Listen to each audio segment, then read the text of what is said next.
Hi, hello, and greetings everyone. Since there was a query on the concept of critical closing volume, I decided to make a small video on it, and we are going to discuss some pulmonary mechanics and pulmonary function tests, as well as some of the concepts associated with critical closing volume and a few more as well. So, in order to know the critical closing volume, you should be knowing the basic concepts first, which is quite easy. First, let me go with the normal spirometry, and this is the 0 point where you will ask the patient to breathe normally, and this normal breathing, quiet inspiration and expiration is called the tidal volume.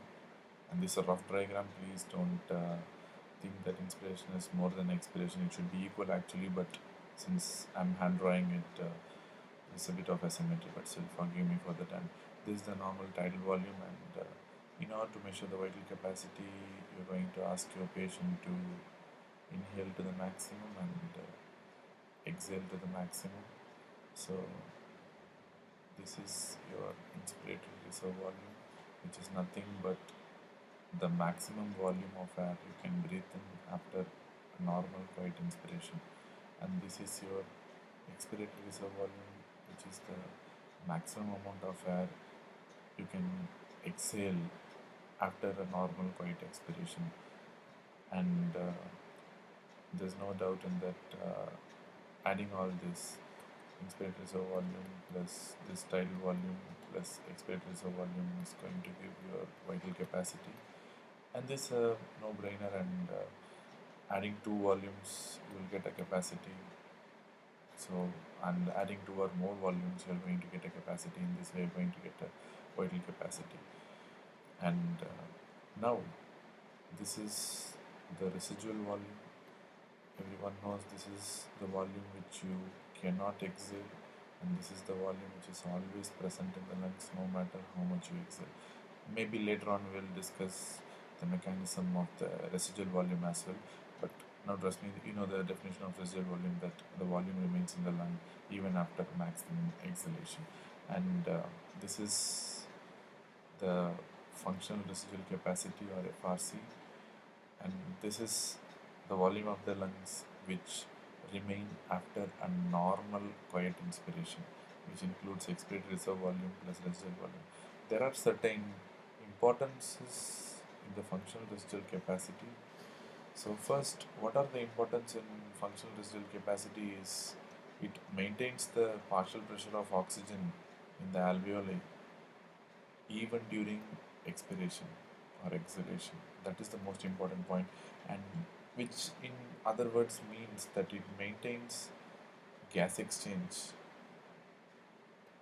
even during expiration. That is the most important function of functional residual capacity, and this FRC is very important in maintaining gas exchange and preventing hypoxia from occurring during expiration.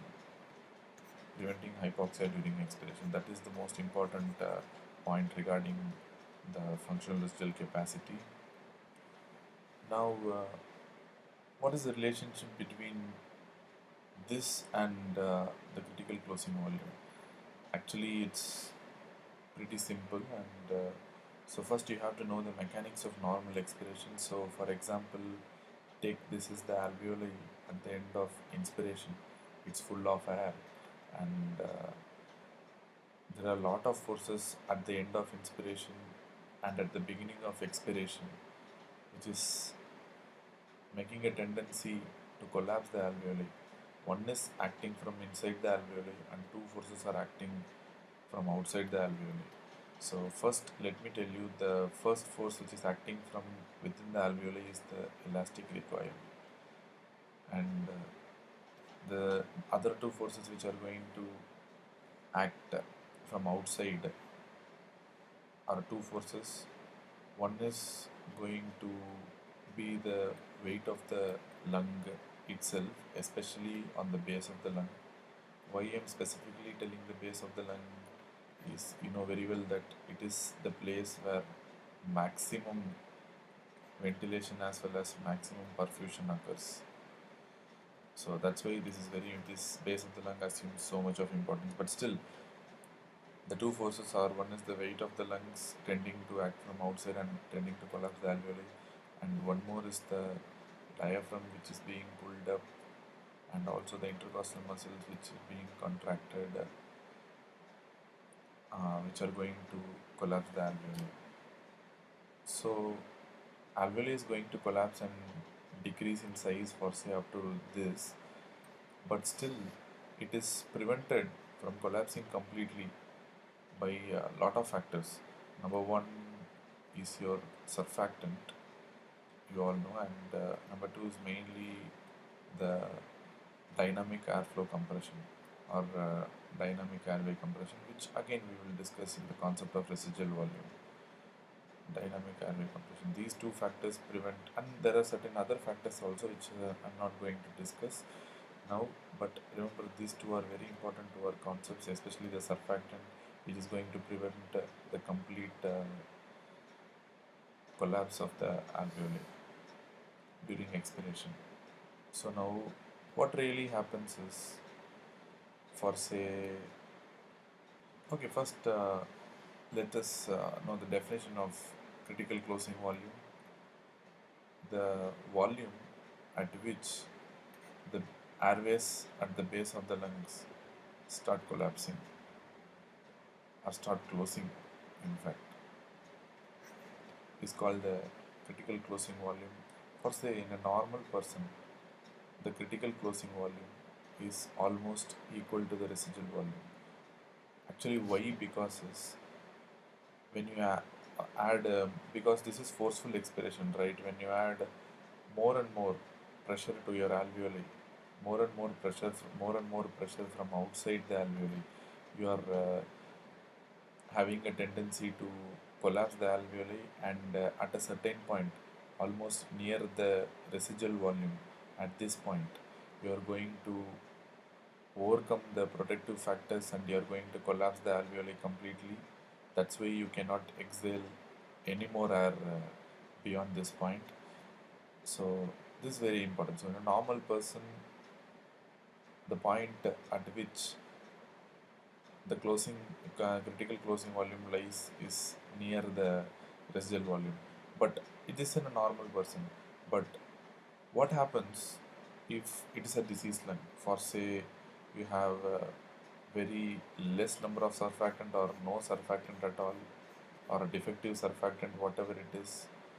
The two most prime examples I'm going to give you are the ARDS and in adults, and hyaline membrane disease in newborn.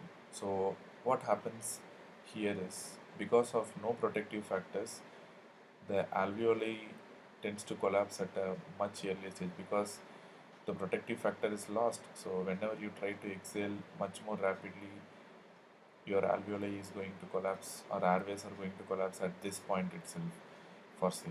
And what if the surfactant protection is more severely affected and there is literally no surfactant at all?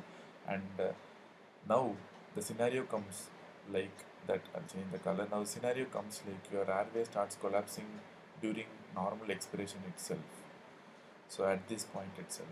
So this is tremendously dangerous because it is the point at which your critical closing volume becomes more than the functional residual capacity. And see, this is a normal critical volume which is very low. Now it has been risen to this extent, and your critical closing volume is more than the functional residual capacity, and your airways close even during expiration itself, so that there cannot be any more gas exchange occurring during your expiratory process.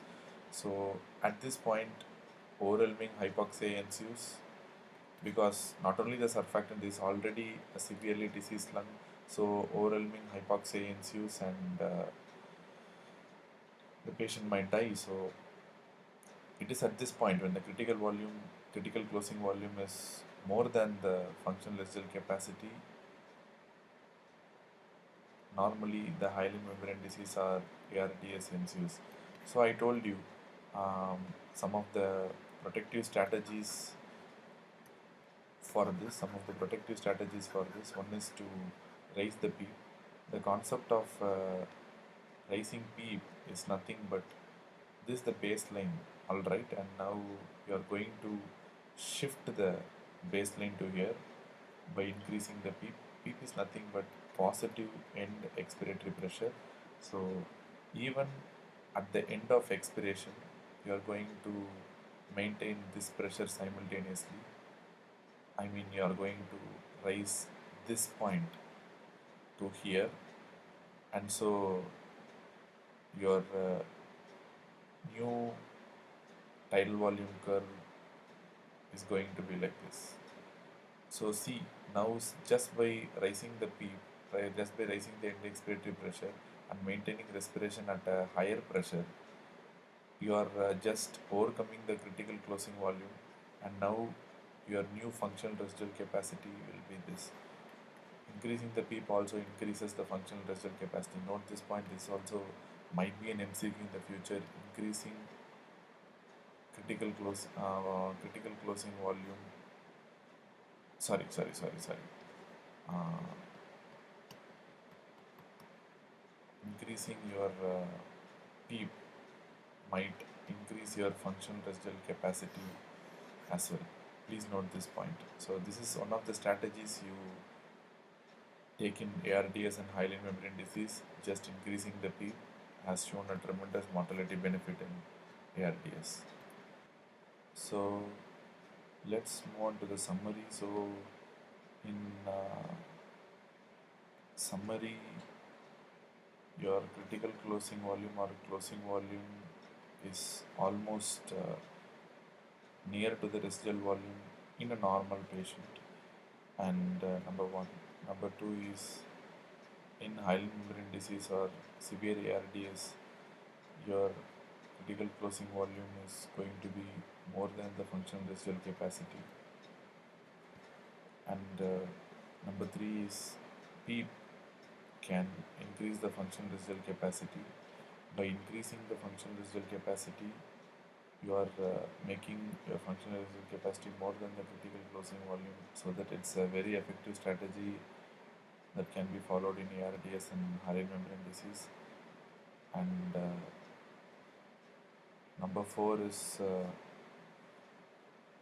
this critical closing volume can never be lowered. Actually, this critical closing volume is a direct measure of the surfactant production,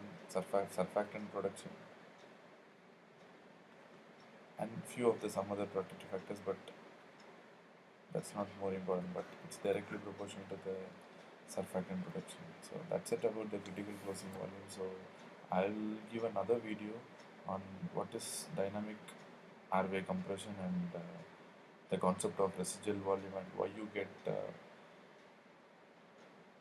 mostly expiratory problems with smaller airways disease and inspiratory problems with larger airways disease. And that's it. Cheers and thanks.